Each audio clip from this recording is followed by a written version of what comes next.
Good morning, everybody. Happy Friday.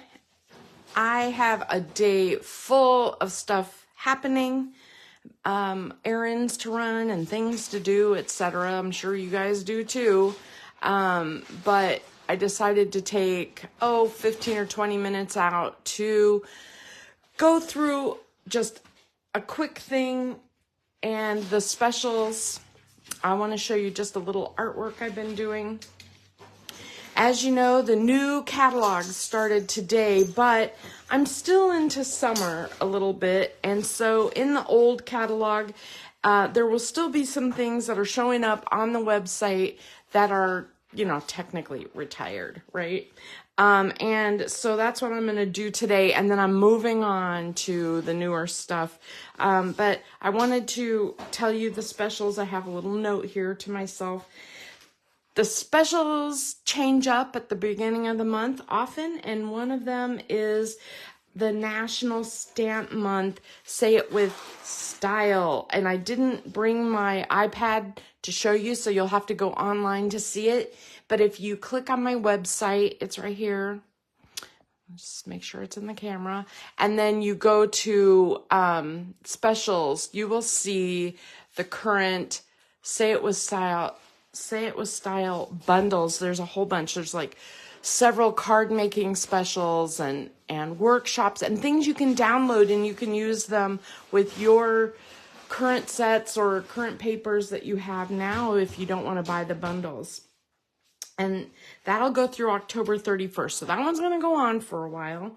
And then the one that has 1 month left is the Gnomes for Autumn, which I've been showing off and on all month. It coordinates really well with that Cozy Up paper that was in this catalog. And so, it's a great fall paper. And so I just wanted to show you that. And a lot of us are anticipating Halloween. I have never seen, close to my heart, not have Halloween paper, but I haven't seen the special yet. And usually they start it sometime in September because, obviously you got to order it and get it and use it, and Halloween's coming up. So anyway, today I want to talk about the card making workshop, this little set right here. It has the little shells. They have sold out of it and reordered it, And so what's left is what's left. Now, sometimes what happens on the first of the month when a new catalog starts is all this stuff disappears. It looks like we're not carrying it anymore or it's sold out.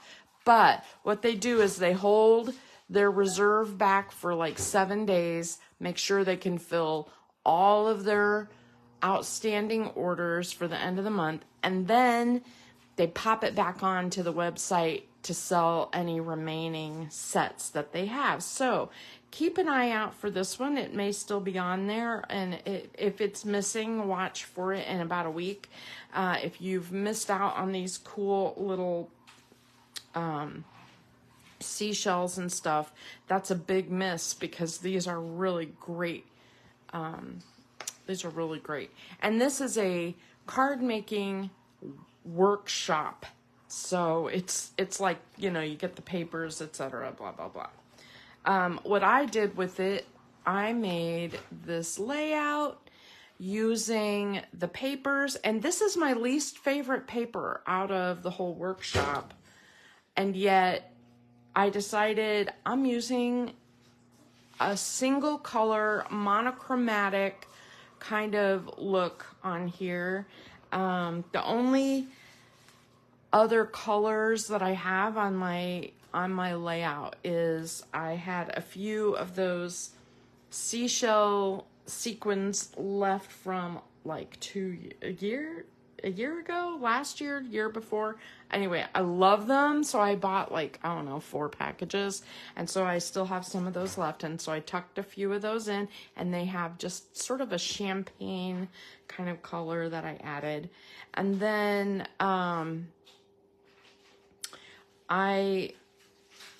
there's a little tiny bit of brown on this sticker that I used, and there's just a tiny bit of lagoon on this sticker. Little color there, but not much. And all I did was cut out all of those little shells, and I sponged periwinkle ink onto them, and I put a little shimmer pen. Some of the shells I did on the dark side of periwinkle, some on the light, so that's why they look like they're all different colors. It's kind of hard to see in my lighting. The way my lighting is, I don't know if that helps. But anyway, so I was kind of thinking, I am not used to doing these layouts. I have so much white space. Normally I would do tons of journaling right here and just call it done. I don't have that much journaling on here. This trip that we took, I journaled like crazy on another page. So this is like a second beach page, and I don't really have a lot to say other than where we are and the date maybe. And I have that space for here.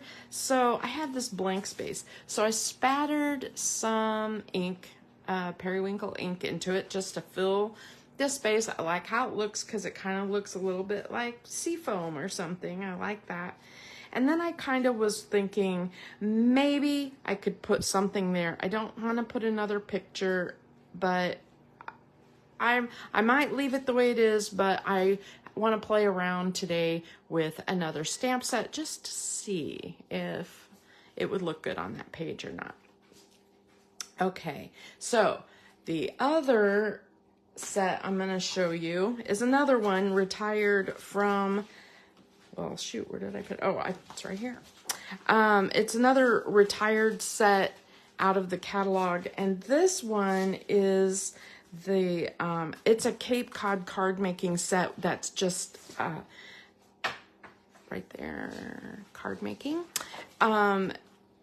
It is an individual stamp set. You know, they have like sets that are made for, that are geared more to scrapbookers with bigger messages and bigger images, and then they have ones that are geared to card making, which, you know, tend to be card front sized or smaller messages and that kind of thing.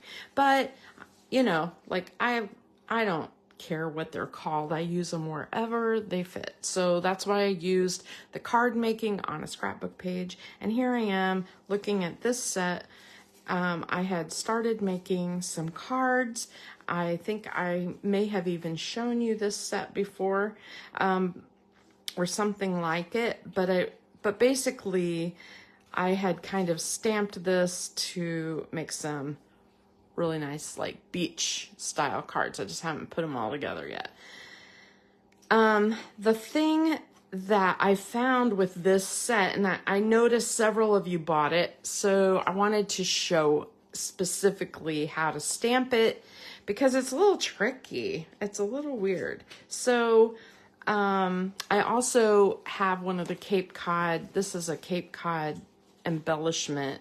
I don't have very many of the embellishments left, but I thought that would look nice on there too if you didn't want to use the stamp. But you can see that the stamps and embellishments coordinate together. All right, so let's talk about the stamp set. One thing that's a little weird is the first time I stamped it, I stamped the sand first, and then I stamped the water, and then I stamped the sky. And what happens is the sand is crooked. So if you stamp it on your paper straight like that, everything is going to be crooked or overlapping in order to make it work. You really need to start with the sky and then go to the water and then go to the sand. And so I have a couple of pieces of cardstock so that we can play around with that just a little bit. And I also wanted to see if I could make it kind of softer and monochromatic. Like this is pretty soft. This one is like glacier and seafoam and then shortbread.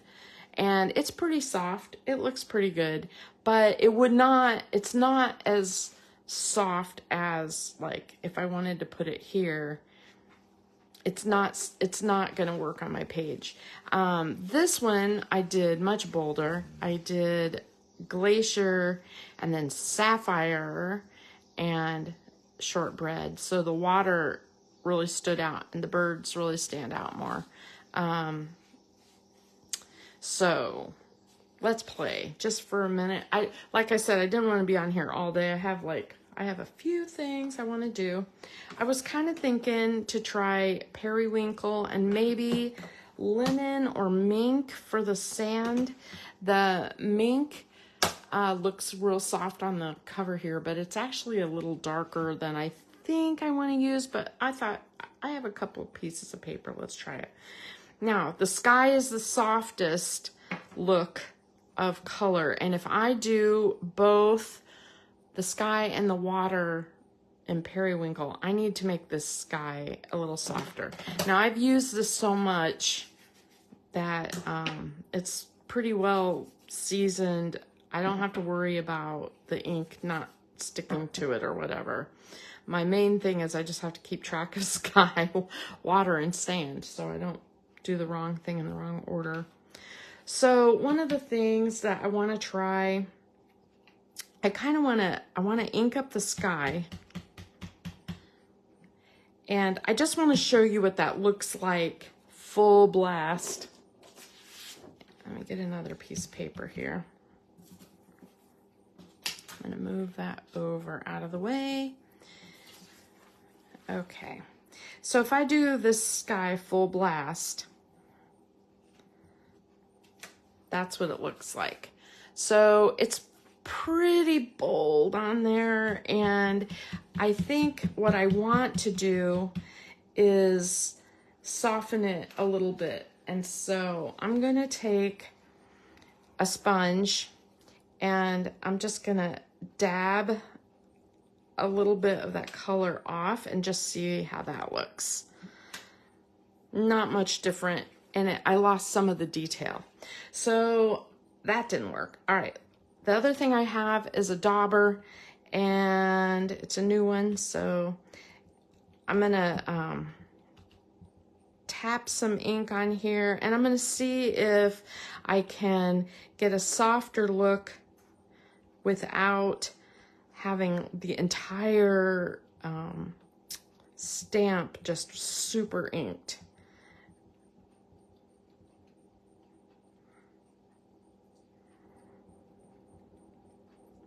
And I think this will do it. I think this is going to be the way to go.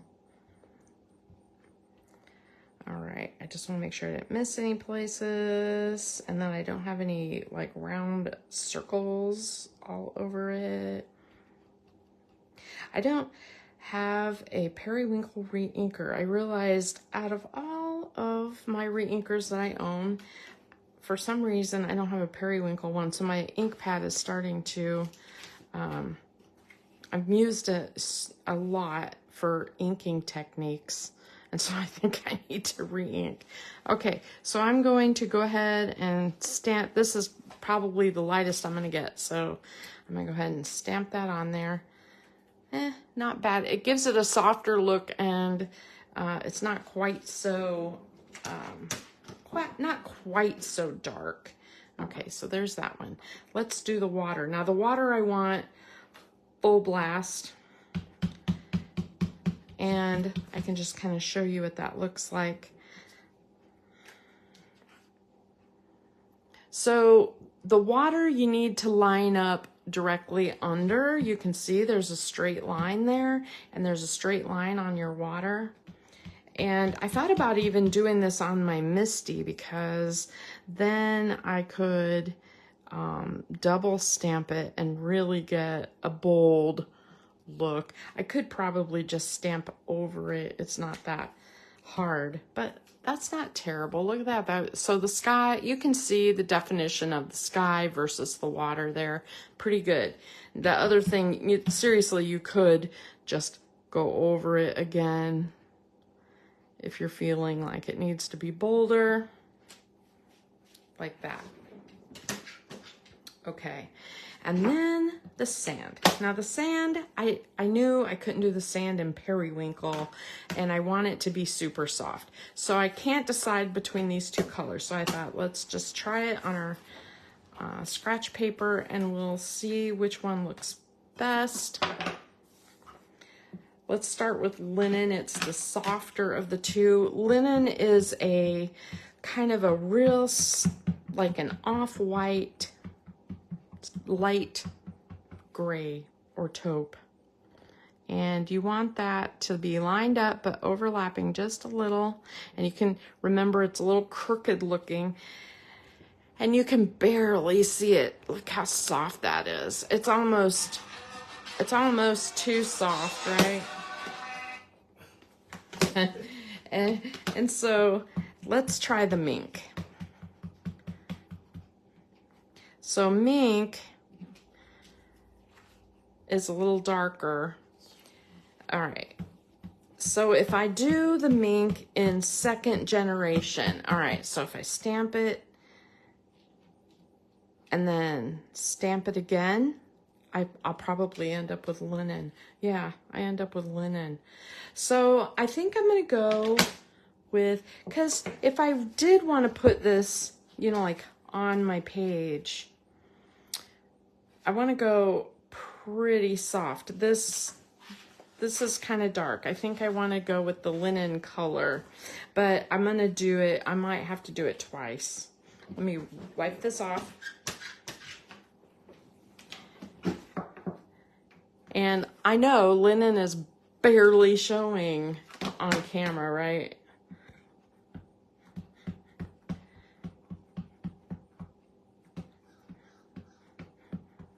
All right, so I'm gonna go ahead and stamp that there.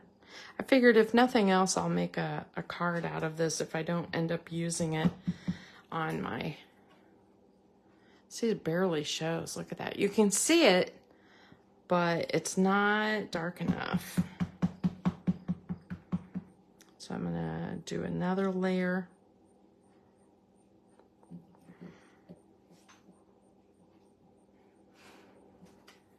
Oh yeah, that's looking better. Okay, good, good. All right, I like that. So now the other thing that is on this stamp sheet is little grass. There's the fence, if you wanted to use the fence, the birds, and to use these, let me put the birds on a block and some of the grass on a block. I'm not sure I want to use the fence today. Maybe I might use this grass though too. So I want something soft. I want it to kind of blend in. I could use the mink. Let me try just a little bit of that. Like if I, you know, put that on the linen, it does give it a really nice soft look. Okay, yeah, I like that. All right, so, and I'll use the bigger one here too, like sea oats. I like how that looks a lot in the more monochromatic tone. All right, and now the birds. Now the birds are harder because if I do them in full periwinkle, I'm not sure they'll show up. They'll blend in too much. So I need an actual something other than the colors that I have. So I'm pulling in my pewter, my gray, and I'm gonna do a few birds there. I like that.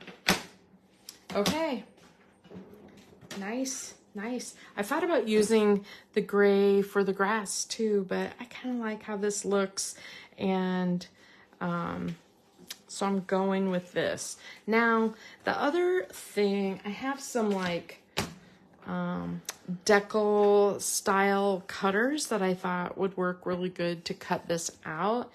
And then I don't know whether I want to put it on this page or not. I feel like this page is done, but that empty space drives me crazy, because if you've seen my pages, you know I like them, you know, full on. But I kind of like how that looks. And it's just so pretty. I'm tempted. I'm very tempted to put this on here. Cut it and put it on there, and maybe put one of the, you know, one of the beach messages like from the set on there. So there you go. That's how you stamp the set. You stamp the top, the middle, and the bottom. Good colors are in the catalog. They used periwinkle, and let me just grab it and show you. Like, if you're like what the heck color am I gonna use on this thing? On this sample here, they used, on both samples, they used periwinkle at the top. This one is bluebird and this one is lagoon. And then at the bottom, they used toffee, and it looks like they used a second generation or that sponge dauber technique, because that is not full toffee. Toffee is like a little bolder than that. And then I was thinking it was one other place in here. Oh yeah. And then here's another sample where they used, it looks like periwinkle at the top, and then they sponged some yellow at that, like in between these two layers, to give it more of a sunset look. And then this is like a combo of lagoon and bluebird. And then the bottom, they sponged on the sand in toffee. These right here are from the Cape Cod embellishments, which are still available. And like I said, if you look for these and you're like, oh, I really want those now, and you don't see them online, they are in stock. They'll come back on in about a week if they're gone. So don't worry about that if you don't find them at this moment. So I just wanted to show you those. I felt like I ran out of time during, you know, the catalog period of July and August. And so I'm working hard to try to show you lots of things. I've started doing both, you know, Wednesday afternoons and Friday mornings, trying to make sure that you get a chance to see everything and get some cool techniques down. And I hope that you've enjoyed this. Half an hour in, so I need to go get my groceries. Have a good afternoon. Thanks for watching.